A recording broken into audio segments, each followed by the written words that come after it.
hearty welcome to one and all. This is episode 125 of the Confessions of a Not So Dangerous Mind podcast. I'd like to thank you all for joining me here on this Wednesday, late afternoon into early evening in New York.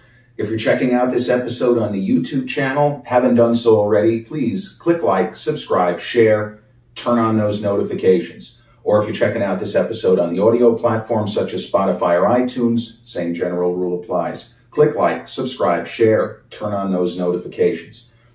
So this is going to be the second in a very brief three-part series, what I refer to as brand name movies of my youth, and in all three cases, movies which are near and dear to a significant percentage of especially Gen Xers. And last week, March 13th, heralded the 32nd anniversary of the release date of My Cousin Vinny. March 20th was the release date of Paul Verhoeven's super controversial and massively successful Basic Instinct. You can figure out what next week's movie is. You can Google it, but I'm not going to get into it right now. Basic Instinct, starring Sharon Stone, Michael Douglas, Jeanne Tripplehorn, George DeZunza, and some other terrific supporting actors that appeared a lot during that time frame in Hollywood. It is an erotic thriller. Hollywood made a lot of this style of movie going back to, I guess, maybe Sea of Love with Al Pacino was in 1989, but that was a big movie. Pacino kind of making a comeback. He had done some theater, hadn't appeared in a theatrical film in, I want to say, 3 or 4 years. Sea of Love is a way better movie than Basic Instinct. If we're being honest, Basic Instinct is not a great film, but it's easy to see why it became such an enormous success. It grossed more than $350 million worldwide. Now, that would be a hell of a gross today for an erotic thriller or even just an R-rated thriller in general. That would be a phenomenal box office gross in 2024. You start doing the inflation and time value of money shit in your head. Like, that's the actual gross. That's not inflation-adjusted numbers. So 350 plus million in 1992 dollars, it's a staggering number and was a massive box office hit. Now, Paul Verhoeven had worked with Sharon Stone in Total Recall, which Sharon's great in Total Recall, as is Ronnie Cox, as is Michael Ironside. It's Arnold Schwarzenegger's movie. And Arnold's star power was just about at its peak. And the movie was always going to be a hit. But we remember Arnold more than Sharon Stone, not just because it's a bigger role, but because you could make the case that that's the best bit of film acting that Arnold does, because he plays two characters. And even though we don't get a ton with Hauser, we get enough to see that Arnold is capable and was capable. He hadn't really been tested up to that point. He could, within the confines of a single film, make us believe that despite looking the same, the Austrian oak, still fucking jacked in 1990, this is two different people. One guy's good, one guy's absolute unrepentant, unregenerate scumbag. But Sharon registered very strongly in Total Recall. She really nails it. And every line reading by her is right on the button. So you can see why Paul Verhoeven was anxious to work with her again, and he got the Basic Instinct script, the somewhat notorious Joe Esterhaas, who wrote a number of big movies, made a shit ton of money during the 90s, including he did Jade, which was also an erotic thriller, huge director in William Friedkin, not a good movie, not particularly successful. And he did Showgirls, which also came out in 95, and there are people still debating just how catastrophically bad that movie is. Elizabeth Berkley, she's a character. I follow her on Instagram. She's actually going to a screening of Showgirls, which is now almost 29 years old. And I don't know if we're talking from an appreciation perspective or so bad it's good or so bad it's still bad. These are things I really don't care. If people enjoy it, God bless. But I remember when Showgirls came out, Basic Instinct was controversial, but there were plenty of people that said, this is a really good thriller, controversy or not. Very few people, when Showgirls came out, said, oh my God, this movie's amazing. Most people said, this is bad. And Paul Verhoeven even came out and said, we misjudged the market. We really thought that we were going to hit the zeitgeist. There's a word you don't hear as much, the zeitgeist. They missed on that one. Swing and a miss. But Basic Instinct was controversial for many reasons, but it doesn't really matter, because me at age 18, yes, I was a scholarly kid, despite the fact that I failed so many classes as a younger person. I did a lot of reading. In the pre-internet age, I read as much as I could about movies from the historical perspective and current. Entertainment Weekly, Premiere Magazine. I wasn't up to the level of subscribing to American Film or Film Comment yet, or American Cinematographer. Like that's the kind of shit that I didn't get into until I was in film school. But I was interested, and I did read a lot. And when I went to see Basic Instinct, I just wanted to see a good thriller. And the reviews were good enough where I felt like it's probably going to be entertaining. So didn't have a driver's license yet, even though I was 18. I walked all the way from one end of Massapequa to the other.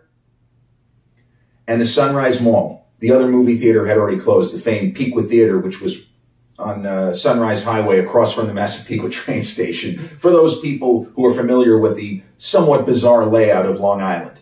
I walked all the way, probably about a 3-mile walk to the Sunrise Mall, but it didn't matter. It was a nice day. I had a little windbreaker on. I was 18. I had a head of steam. I was pissed off. I was going through some really negative stuff, as I often seem to be going through negative stuff, a lot of which was created by yours truly, but this kind of stuff, not really. Sometimes we just get caught up in a shitstorm, and all we can do is go to the movies. Sometimes that would be a metaphor for some other activity, but in this case, I was going to the movies. So I remember getting my big popcorn with that butter shit that they put on it, which, as my dad famously said, it's an insult to butter to call that stuff butter. I got the biggest popcorn they had and a Diet Coke, because I don't know why, because I got it with a Diet Coke. And truth be told, I was into the story. And at the end of the movie, even though I was kind of scratching my head, okay, is this like art cinema shit? They're trying. The movie held me. And, you know, I love Michael Douglas. I am as big a Michael Douglas fan as there is. He's a great producer, you know, an Oscar-winning producer for One Flew Over the Cuckoo's Nest almost 50 years ago. One of the greats. Oh, and people love to talk about Nepo babies. Fuck that when it comes to Michael Douglas. Okay, yes. His father was in the business, so that's how he got in. But you can't fake Michael Douglas's career. He was a great producer on top of being a terrific film actor and a TV star. So some people, yeah, they might get a foot in the door, but I would argue Michael Douglas had a better career than his dad. And Kirk Douglas was one of the greats. But that's beside the point. The idea here is I remember Sharon more from that movie than the nominal star, Michael Douglas, as Nick Curran. By the way, there's a great moment, 2 great moments early in the film. And I remember seeing it. I was 18. I was, forgive me for saying this, your typical angst-ridden, sweaty, horny, I can't get a date. That was me. You know, that's me. That was me. So I'm watching Basic Instinct, and there's a moment, very beginning of the film, where this apparent woman, she's having sex. It looks like a blonde woman. Is it Sharon Stone? She's having sex with, I guess, like a rocker type guy, like an Axl Rose sort of a figure. And I guess the guy ends up dead. And Michael Douglas, I believe, is one of the police officers who is investigating this homicide. I mean, the guy didn't kill himself, I don't think. So they're doing this preliminary investigation, getting the, you know, evidence together and whatnot. And somebody kind of barks out to no one in particular, oh, we have some seminal stains over here. And another character goes, huh, he got off before he got offed. And I remember, it's not a funny scene, but the audience was cracking up and I was just giggling along. I wasn't expecting that. He got off before he got offed. What a lucky guy. So fast forward a couple of scenes later, and Jeanne Tripplehorn, another actress, you know, she was in The Firm with Tom Cruise and Gene Hackman. Always liked her. So she plays, it's very, very weird casting. I guess she's a police psychiatrist, and she's had an affair or a relationship or extended hookup with Michael Douglas's character. I'm not sure. I don't remember the mechanics of it. But she goes to talk to him. I think it's supposed to be in her professional capacity. And she is asking a question where she's really fishing for information because she wants to start having sex with him again, I think. And she says something like, "How's the social life, Nick?" And Michael Douglas, as only Michael Douglas can, I'm trying to think of another actor of that era who could have pulled this off as easily as he did. "How's the social life, Nick?" Michael Douglas goes like this. "I've got calluses." I've got calluses. And that's another moment you're not expecting. And the audience is cracking up and I'm giggling into my popcorn. "Ooh, this is funny. Ooh." The movie develops, the basic outline of the plot is Sharon Stone. She's I don't think she's a reclusive novelist. She's a successful novelist named Catherine Trammell. And she's written a couple of books. And she has written one book in particular where there seems to be a copycat killer that is aping the plot of a novel of hers to try to frame her. But then the movie goes to great pains to say, "That's a hell of an alibi. You write a book, and then when you kill somebody the same way, you can just say that it's a copycat killer." So that's the outline of the plot. And there's a lot of sort of mysterious elements, and Jerry Goldsmith, the greatest film composer you don't know and couldn't identify by picture, another incredible film score. And I actually looked this up. Jerry Goldsmith had way more film scores than even John Williams. He was so prolific, it's impossible. He did more than 200 movies. Many of them are films that you've seen and or heard of. Well, his score for Basic Instinct is really good, like next level stuff. So there is a lot of heavy sex scenes. Hollywood made these so-called erotic thrillers in the early 90s. As I say, it's starting in the late 80s with Al Pacino, Sea of Love. And the same time frame in 1992, Richard Gere, Final Analysis, with Kim Basinger and Uma Thurman. That's a hell of a cast. That movie's not so good. Madonna did Body of Evidence the next year. Horrendous, absolute trash, terrible movie. Do not recommend. And William Friedkin, Jade, also with, as I said, Joe Esterhaus. The Last Seduction, Linda Fiorentino. Same, there were just a lot of these movies where there is some kind of mystery, suspense, film noir type of a plot where a woman is often trying to tempt a guy into committing crimes for her, whether Red Rock West with Nicolas Cage, China Moon a little later in the decade with Ed Harris. There were just a lot of these movies.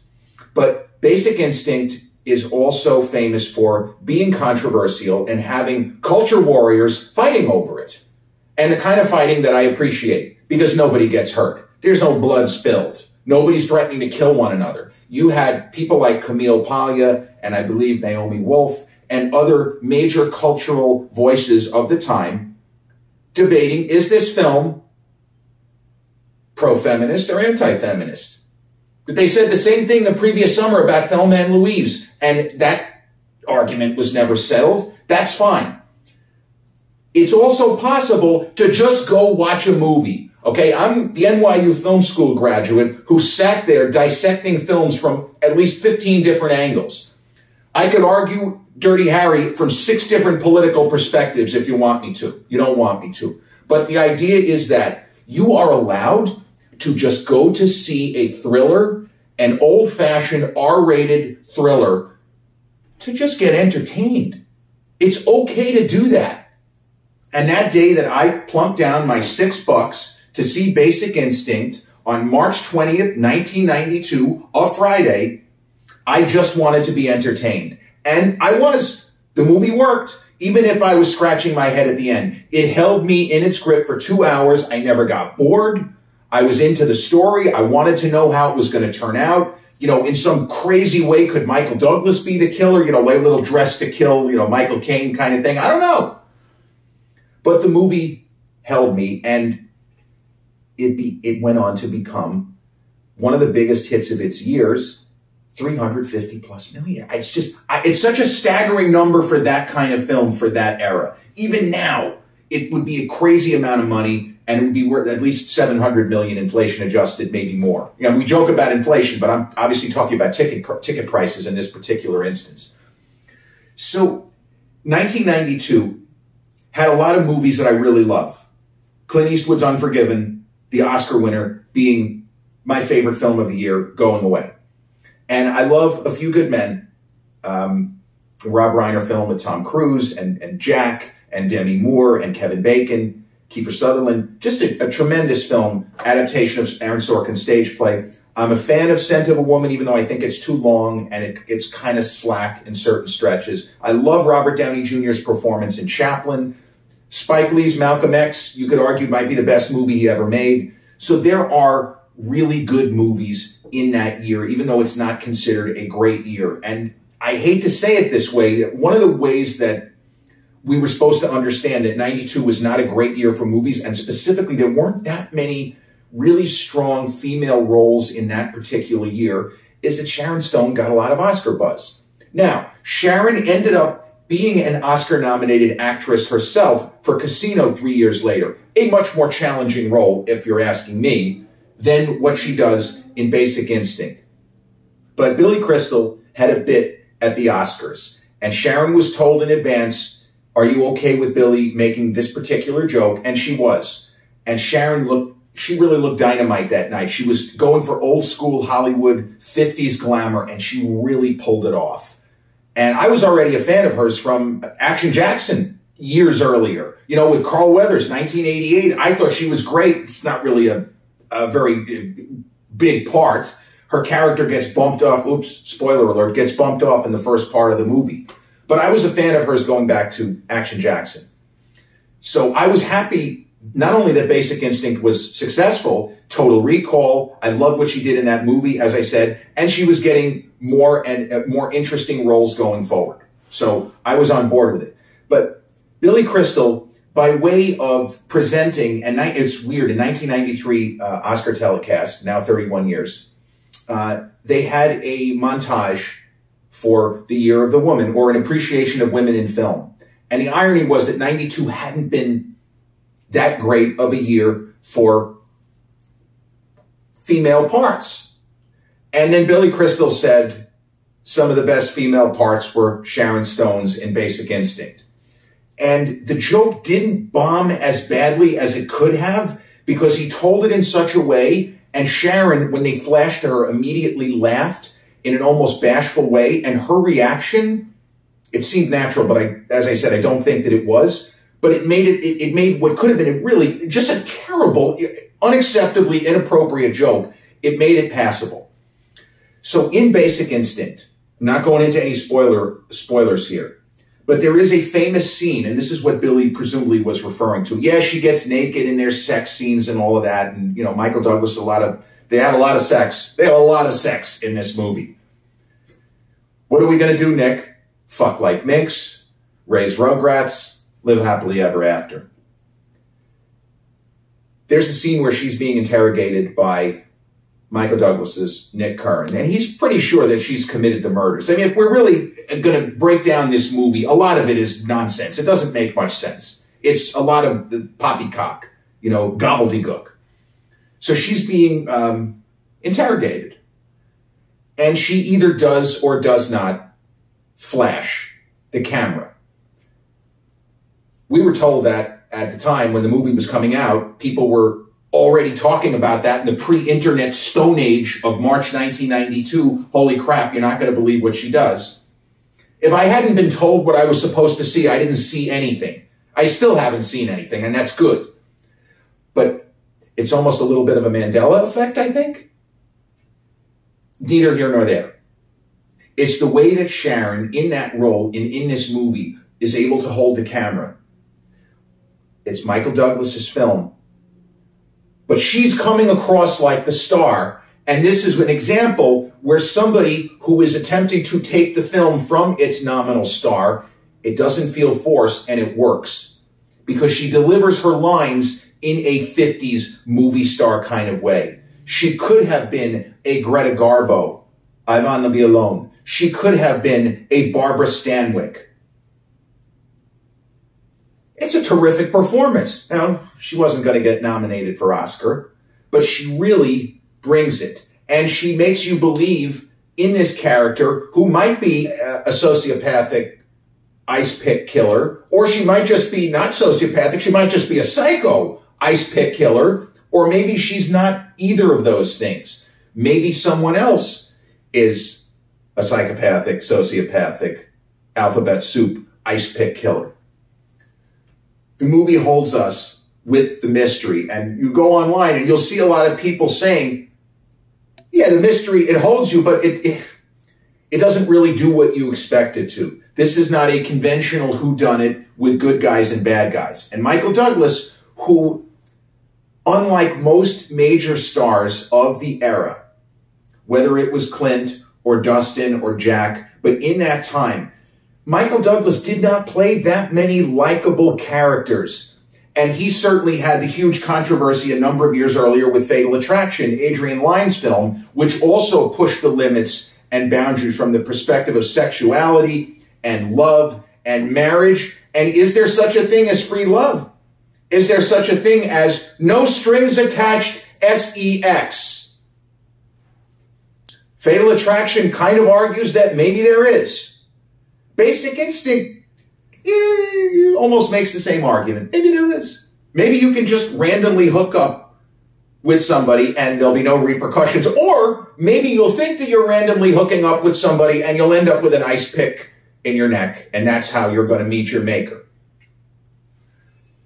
The movie works for what it is, and the performances are basically what I'm trying to say is, if it didn't have the pedigree, if you didn't have Jerry Goldsmith's magnificent musical score, if you didn't have the fluid direction of Paul Verhoeven, if you didn't have the music within the movie, there's some great music tracks that within the movie that have nothing to do with the soundtrack, just choices of music, which are really interesting. You didn't have reliable supporting actors like G.N. Triplehorn, like George DeZunza.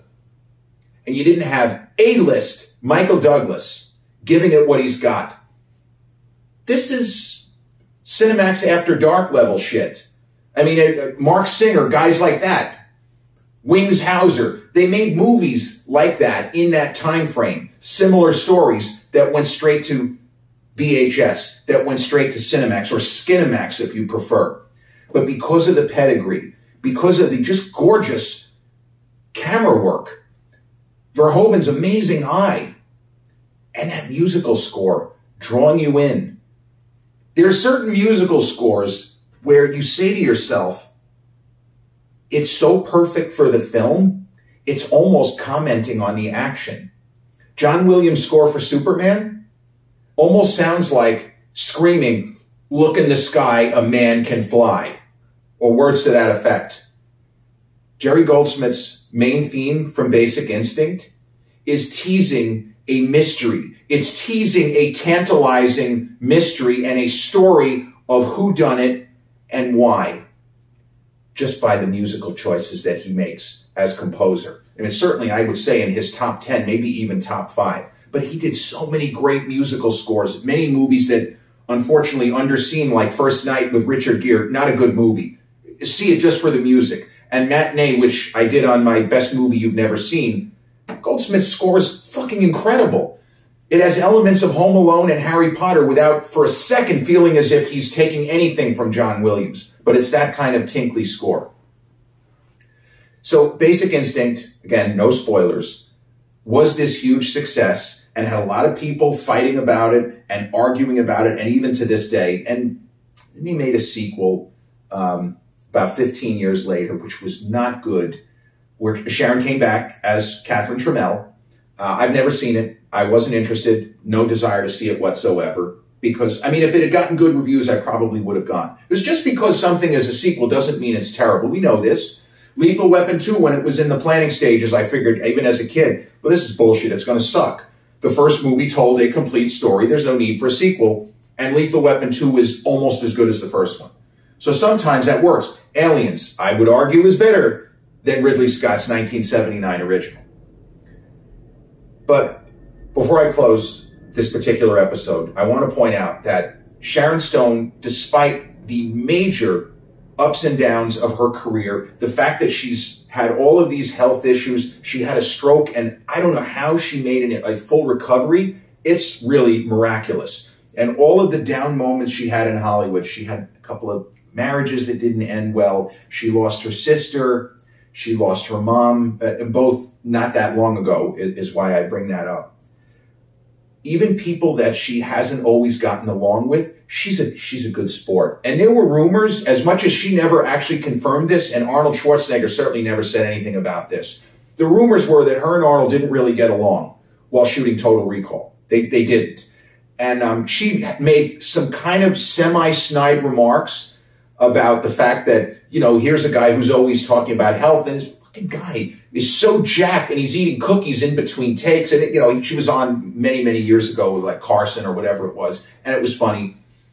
But when Arnold Schwarzenegger was making Last Action Hero, which for those who don't know, I'm going to probably do an episode on that film by itself because it's so good. And it was a movie that was underappreciated. Not really necessarily underrated, but maybe. But while Arnold was doing Last Action Hero, and without going into detail with that, it's basically movie within a movie kind of stuff. Arnold plays himself in certain segments of the film, but also a character in a series of movies where his character is called Jack Slater. So you have like a movie world within a movie within a movie.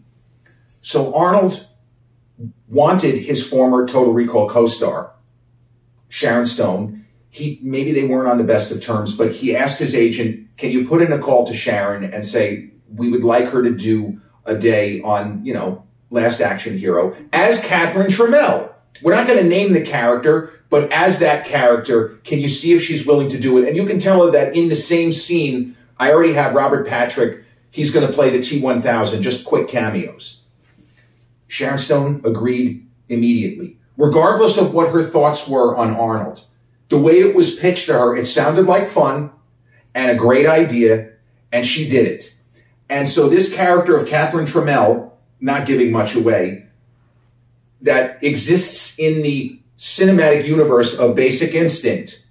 In Arnold Schwarzenegger's Last Action Hero, there is a moment in the film where Arnold's character and the little kid that he's with, character is Danny Madigan, the actor's name, the young actor at the time, Austin O'Brien. Arnold and Austin O'Brien are heading into police headquarters. And before they get there, out comes Robert Patrick's T-1000, who famously battled Arnold to a standstill in Terminator 2 Judgment Day. And off to the side, they walk right past Sharon Stone wearing the same clothing, smoking a cigarette the same way as Sharon Stone did as Catherine Trammell in Basic Instinct. She played the character for about 3 seconds of Catherine Trammell as a favor to Arnold Schwarzenegger in John McTiernan's 1993 summer film, which bombed at the time and is now considered a classic, underappreciated gem. It was just ahead of its time. Last Action Hero. And the cameos in that movie are just so epic. They're so great. From Danny DeVito, Jean-Claude Van Damme, Damon Wayans, Chevy Chase. All great. But Basic Instinct, 1992, released March 20th, on this day, 32 years ago, directed by Paul Verhoeven from a screenplay by Joe Esterhaas, starring Michael Douglas and Sharon Stone, with an incredible Jerry Goldsmith musical score. And with that, we've reached the end of episode 125 of the Confessions of a Not So Dangerous Mind podcast. I'd like to thank you all for joining me here on this Wednesday in New York.